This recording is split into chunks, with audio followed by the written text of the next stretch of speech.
नमस्कार, बहुत स्वागत आपका। मैं हूं आपके साथ मनुराज सक्सेना। दक्षिण कोरिया के बुसान में अमेरिकी प्रेसिडेंट डोनाल्ड ट्रंप और चीन के राष्ट्रपति शी जिनपिंग मिले हैं। मुलाकात अच्छी रही है। चीन पर लगाया गया टैरिफ घटा दिया गया है। पहले टैरिफ कितना था, ट्रंप ने सत्ता में आने के बाद इसको कितना बढ़ाया और अब ये कितना हो गया है। इसमें एक टैरिफ चीन की नशीली दवा फैंटानिल के रसायनों से संबंधित भी है। तो ये समझेंगे कि चीन अब अगर अमेरिका को वस्तुएं आयात करता है तो उसे अब कितना टैरिफ देना होगा।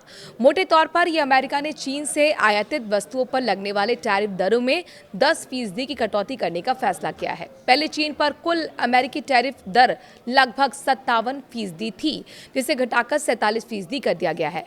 अब सवाल है कि एक महीने पहले तक अमेरिकी प्रेसिडेंट डोनाल्ड ट्रंप चीन पर 100% अतिरिक्त टैरिफ लगाने की बात कर रहे थे, तो फिर चीजें कैसे बदल गईं? चलिए अब जवाब भी समझ लीजिए। एक महीने पहले तक ट्रंप ने चीन को रेयर अर्थ मिनरल्स के निर्यात पर नियंत्रण और रूस से तेल खरीदने की वजह से टैरिफ बढ़ाने की धमकी दी थी, क्योंकि चीन की इन नीतियों से अमेरिका के हितों को खतरा बढ़ रहा था। 1 नवंबर 2025 से चीन पर 100% अतिरिक्त टैरिफ लगाने की घोषणा हुई थी, जिसका उद्देश्य चीन की रेयर अर्थ मिनरल्स नीति और वैश्विक तेल मार्केट पर रूस की पकड़ को चुनौती देना था। अचानक स्थितियां बदल गई जब दक्षिण कोरिया के बुसान में ट्रंप और शी जिनपिंग की मुलाकात हुई।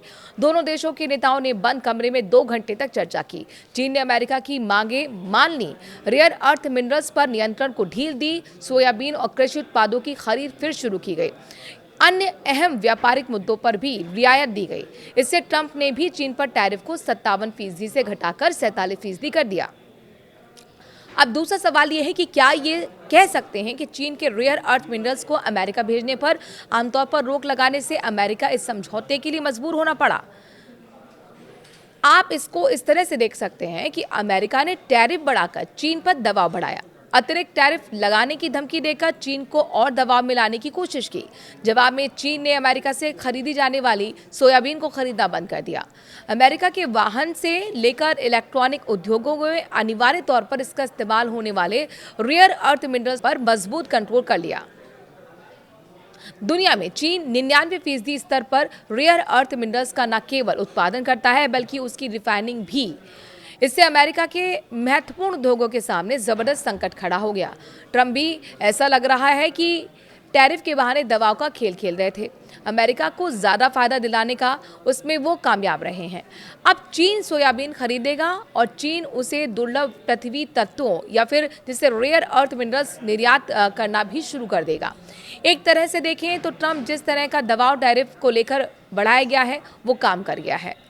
अब सवाल यह है कि तो क्या भारत और ब्राजील को छोड़कर दुनिया के अन्य मुल्कों के साथ अमेरिका का टैरिफ वार सेटल हो चुका है? तो जवाब भी जान लीजिए। हाँ, ऐसा ही लगता है कि अमेरिका के साथ टैरिफ वॉर से संबंधित विवादों का बड़ा हिस्सा हल हो चुका है।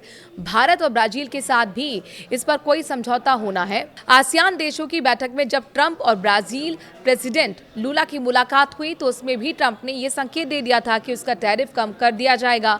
भारत के साथ भी व्यापार समझौता अंतिम चरण में है। इस समझौते के होते ही टैरिफ में गिरावट हो सकती है। भारत और ब्राजील के मामले में स्पष्ट रूप से कहा जा सकता है कि उनके बीच के टैरिफ विवाद सुलझ गए हैं।